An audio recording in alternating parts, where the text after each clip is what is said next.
ओम श्री गणेशाय नमः। ओम नमो भगवते वासुदेवाय। श्रीमद् भागवत में एकादश स्कंद चौथा अध्याय प्रारंभ करते हैं। भगवान के अवतारों का वर्णन। राजा निमि ने पूछा, योगीश्वरों, भगवान स्वतंत्रता से अपने भक्तों की भक्ति के वश होकर अनेकों प्रकार के अवतार ग्रहण करते हैं और अनेकों लीलाएं करते हैं। आप लोग कृपा करके भगवान की उन लीलाओं का वर्णन कीजिए जो वे अब तक कर चुके हैं, कर रहे हैं या करेंगे। अब सातवें योगीश्वर द्रोमिल जी ने कहा, राजन, भगवान अनंत हैं, उनके गुण भी अनंत हैं। जो यह सोचता है कि मैं उनके गुणों को गिन लूँगा, वह मूर्ख है, बालक है। यह तो संभव है कि कोई किसी प्रकार पृथ्वी के धूलि कणों को गिन ले, परंतु समस्त शक्तियों के आश्रय भगवान के अनंत गुणों का कोई कभी किसी प्रकार पार नहीं पा सकता। भगवान ने ही पृथ्वी, जल, अग्नि, वायु, आकाश, इन 5 भूतों की अपने आप में सृष्टि की है। जब वे इनके द्वारा विराट शरीर ब्रह्मांड का निर्माण करके उसमें लीला से अपने अंश अंतर्यामी रूप से प्रवेश करते हैं, भोक्ता रूप से नहीं, क्योंकि भोक्ता तो अपने पुण्यों के फलस्वरूप जीव ही होता है। तब उन आदिदेव नारायण को पुरुष नाम से कहते हैं। यही उनका पहला अवतार है। उन्हीं के इस विराट ब्रह्मांड शरीर में तीनों लोक स्थित हैं। उन्हीं की इंद्रियों से समस्त देहधारियों की ज्ञानेंद्रियां और कर्मेंद्रियां बनी हैं। उनके स्वरूप से ही स्वतः सिद्ध ज्ञान का संचार होता है। उनके श्वास प्रश्वास से सब शरीरों में बल आता है तथा इंद्रियों में ओज अर्थात इंद्रियों की शक्ति और कर्म करने की शक्ति प्राप्त होती है। उन्हीं के सत्वादी गुणों से संसार की स्थिति, उत्पत्ति और प्रलय होते हैं। इस विराट शरीर के जो शरीरी हैं, वे ही आदिकर्ता नारायण हैं। पहले पहल जगत की उत्पत्ति के लिए उनके रजोगुण के अंश से ब्रह्मा हुए। फिर वे आदि पुरुष ही संसार की स्थिति के लिए अपने सत्वांश से धर्म तथा ब्राह्मणों के रक्षक यज्ञपति विष्णु बन गए। फिर वे ही तमोगुण के अंश से जगत के संहार के लिए रुद्र बने। इस प्रकार निरंतर उन्हीं से परिवर्तनशील प्रजा की उत्पत्ति, स्थिति और संहार होते रहते हैं। दक्ष प्रजापति की एक कन्या का नाम था मूर्ति। वह धर्म की पत्नी थी। उसके गर्भ से भगवान ने ऋषि श्रेष्ठ, शांतात्मा, नर और नारायण के रूप में अवतार लिया। उन्होंने आत्म तत्व का साक्षात्कार कराने वाले उस भगवदार धन रूप कर्म का उपदेश किया जो वास्तव में कर्म बंधन से छुड़ाने वाला और नैष्कर्म्य स्थिति को प्राप्त कराने वाला है। उन्होंने स्वयं भी वैसे ही कर्म का अनुष्ठान किया। बड़े बड़े ऋषि मुनि उनके चरण कमलों की सेवा करते रहते हैं। वे आज भी बद्रिकाश्रम में उसी कर्म का आचरण करते हुए विराजमान हैं। ये अपनी घोर तपस्या के द्वारा मेरा धाम छीनना चाहते हैं। इंद्र ने ऐसी आशंका करके स्त्री वसंत आदि दल बल के साथ कामदेव को उनकी तपस्या में विघ्न डालने के लिए भेजा। कामदेव को भगवान की महिमा का ज्ञान न था, इसलिए वह अप्सरागण, वसंत तथा मंद सुगंध वायु के साथ बद्रिकाश्रम में जाकर स्त्रियों के कटाक्ष बाणों से उन्हें घायल करने की चेष्टा करने लगा। आदिदेव नर नारायण ने यह जानकर कि यह इंद्र का कुचक्र है, भय से कांपते हुए काम आदि को हंसकर कहा। उस समय उनके मन में किसी प्रकार का अभिमान या आश्चर्य नहीं था। कामदेव, मलय, मारुत और देवांगनाओं, तुम लोग डरो मत, हमारा आतिथ्य स्वीकार करो। अभी यहीं ठहरो, हमारा आश्रम सूना मत करो। राजन, जब नर नारायण ऋषि ने उन्हें अभयदान देते हुए इस प्रकार कहा, तब कामदेव आदि के सिर लज्जा से झुक गए। उन्होंने दयालु भगवान नर नारायण से कहा, प्रभो, आपके लिए यह कोई आश्चर्य की बात नहीं है, क्योंकि आप माया से परे और निर्विकार हैं। बड़े बड़े आत्माराम और धीर पुरुष निरंतर आपके चरण कमलों में प्रणाम करते रहते हैं। आपके भक्त आपकी भक्ति के प्रभाव से देवताओं की राजधानी अमरावती का उल्लंघन करके आपके परम पद को प्राप्त होते हैं। इसलिए जब वे भजन करने लगते हैं, तब देवता लोग तरह तरह से उनकी साधना में विघ्न डालते हैं। किंतु जो लोग केवल कर्मकांड में लगे रहकर यज्ञ आदि के द्वारा देवताओं को बलि के रूप में उनका भाग देते रहते हैं, उन लोगों के मार्ग में वे किसी प्रकार का विघ्न नहीं डालते। परंतु प्रभु, आपके भक्तजन उनके द्वारा उपस्थित की हुई विघ्न बाधाओं से गिरते नहीं, बल्कि आपके कर कमलों की छत्र छाया में रहते हुए वे विघ्नों के सिर पर पैर रखकर आगे बढ़ जाते हैं, अपने लक्ष्य से च्युत नहीं होते।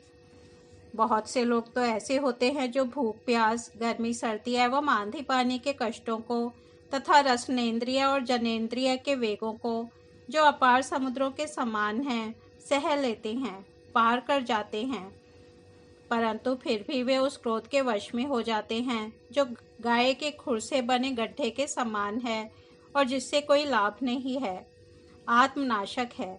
और प्रभु, वे इस प्रकार अपनी कठिन तपस्या को खो बैठते हैं। जब कामदेव, वसंत आदि देवताओं ने इस प्रकार स्तुति की, तब सर्वशक्तिमान भगवान ने अपने योग बल से उनके सामने बहुत सी ऐसी रमणियां प्रकट करके दिखलाईं, जो अद्भुत रूप लावण्य से संपन्न और विचित्र वस्त्रालंकारों से सुसज्जित थीं तथा भगवान की सेवा कर रही थीं। जब देवराज इंद्र के अनुचरों ने उन लक्ष्मी जी के समान रूपवती स्त्रियों को देखा, तब उनके महान सौंदर्य के सामने उनका चेहरा फीका पड़ गया।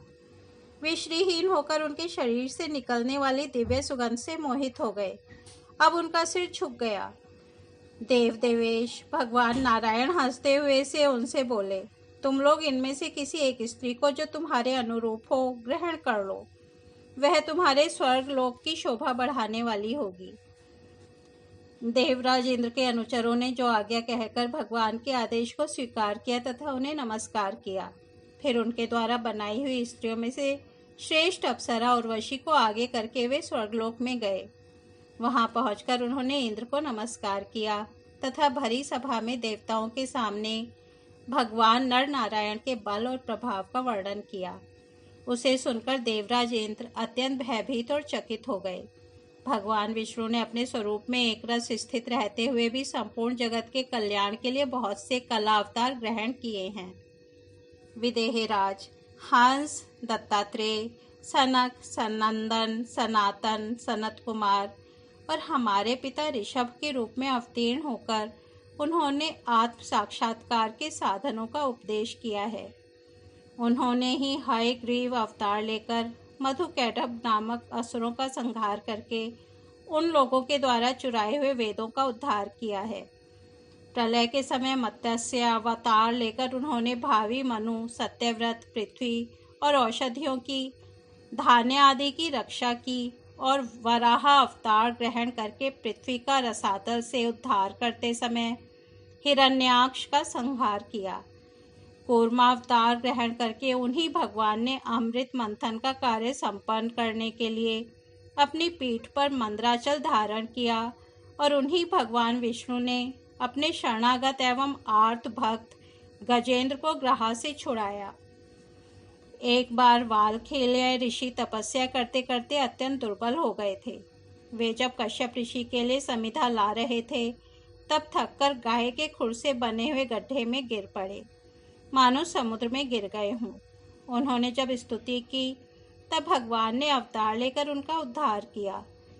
वृत्रासुर को मारने के कारण जब इंद्र को ब्रह्म हत्या लगी और वे उसके भय से भागकर छिप गए, तब भगवान ने उस हत्या से इंद्र की रक्षा की।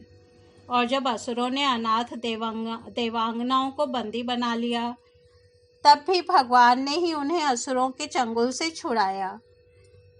जब हिरण्यकशिपु के कारण प्रहलाद आदि संत पुरुषों को भय पहुंचने लगा, तब उनको निर्भय करने के लिए भगवान ने नृसिंह अवतार ग्रहण किया और हिरण्यकशिपु को मार डाला। उन्होंने देवताओं की रक्षा के लिए देवासुर संग्राम में दैत्यपतियों का वध किया और विभिन्न मनवंतरों में अपनी शक्ति से अनेकों कलावतार धारण करके त्रिभुवन की रक्षा की। फिर वामन अवतार ग्रहण करके उन्होंने याचना के बहाने इस पृथ्वी को दैत्यराज बलि से छीन लिया और अदिति नंदन देवताओं को दे दिया। परशुराम अवतार ग्रहण करके उन्होंने ही पृथ्वी को 21 बार क्षत्रिय हीन किया। परशुराम जी तो है वंश का प्रलय करने के लिए मानव भृगु वंश में अग्नि रूप से ही अवतीर्ण हुए थे। उन्हीं भगवान ने रामावतार में समुद्र पर पुल बांधा एवं रावण और उसकी राजधानी लंका को मटिया मेट कर दिया। उनकी कीर्ति समस्त लोकों के मल को नष्ट करने वाली है।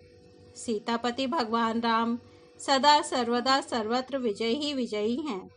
राजन, अजन्मा होने पर भी पृथ्वी का भार उतारने के लिए ही भगवान यदुवंश में जन्म लेंगे और ऐसे ऐसे कर्म करेंगे जिन्हें बड़े बड़े देवता भी नहीं कर सकते। फिर आगे चलकर भगवान ही बुद्ध के रूप में प्रकट होंगे और यज्ञ के अंधिकारियों को यज्ञ करते देखकर अनेक प्रकार के तर्क वितर्कों से मोहित कर लेंगे और कलयुग के अंत में कल की अवतार लेकर वे ही शूद्र राजाओं का वध करेंगे। महाबाहु विदेहराज, भगवान की कीर्ति अनंत है। महात्माओं ने जगतपति भगवान के ऐसे ऐसे अनेकों जन्म और कर्मों का प्रचुरता से गान भी किया है। इस तरह से श्रीमद् भागवत में एकादश स्कंध चौथा अध्याय समाप्त होता है। कल हम 5वां अध्याय भक्तिहीन पुरुषों की गति और भगवान की पूजा विधि का वर्णन सुनेंगे। तब तक हम यहीं विराम देते हैं। हरि ओम तत्सत।